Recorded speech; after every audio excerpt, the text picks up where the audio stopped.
कई साल पहले भारत के दक्षिण भाग में विजयनगर नाम का राज्य था। इस विजयनगर में कृष्णदेव राय नाम के राजा का राज्य था।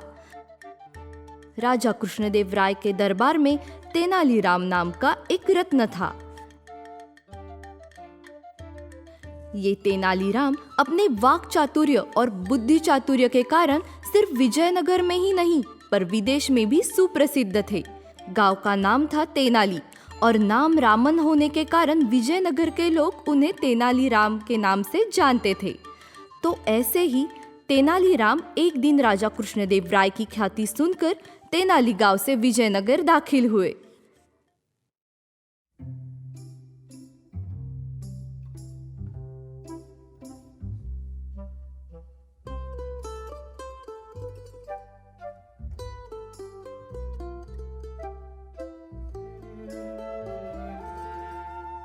राजा कृष्णदेव राय के राजपुरोहित और उनके चेले कोटिया को देखकर तेनालीराम उनसे मिले और बोले,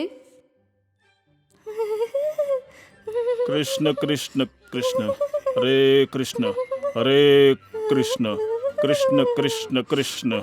नमस्कार राजपुरोहित जी। नमस्कार नमस्कार। हरे कृष्ण कृष्ण कृष्ण हरे हरे। मैं रामन तेनाली से आया हूँ। हाँ तो क्या? मुझे राजा कृष्णदेव की सेवा करने की बहुत ही इच्छा है। तो आप मुझे उनके दरबार में प्रवेश दिला सकेंगे क्या? जीवन के 25 साल शिक्षा प्राप्त की, तपस्या की, तब जाकर महाराज के दरबार में मुझे उनकी सेवा करने का अवसर प्राप्त हुआ है। और मेरे जैसे ऐसे ही साधना करने वाले सैकड़ों लोग हैं, पर उन्हें आज तक ऐसा अवसर प्राप्त हुआ नहीं है। पर तुम कौन हो भाई कि महाराजा तुम्हें अवसर दे? हैं? तुम्हारा नाम तो मैंने कभी सुना नहीं है। मैं जानता हूँ कि मैं छोटा मुंह बड़ी बात करता हूँ, पर आप इतनी श्रेष्ठ विद्वान, वो भी महाराज के मन पसंद। सोचा देखता हूँ आपसे पूछकर, आखिर आपकी सेवा मुझे ही नहीं किसी को भी दरबार में प्रवेश करना कैसे संभव हो सकता है?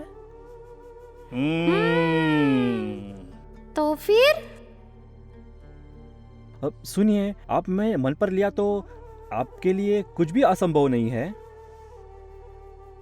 राजपुरोहित जी, इसे राज दरबार में बुलवा ले।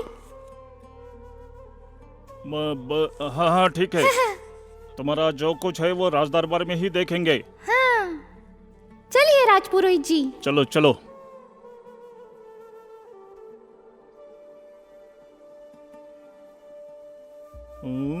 अरे ये तो यहाँ थमका। इसका कुछ न कुछ बंदोबस्त तो करना ही होगा, नहीं तो आगे चलकर मुझे ही महंगा पड़ जाएगा ये। राजपुरोहित जी, आप रुकिए, मैं देखता हूँ। ठीक है।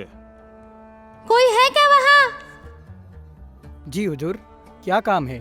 हाँ, देखो वो दुबला पतला मनुष्य जो राजमहल को देखता हुआ यहाँ आ रहा है, उसे राजमहल में आने मत देना। मुझे तो वो चोर लगता है।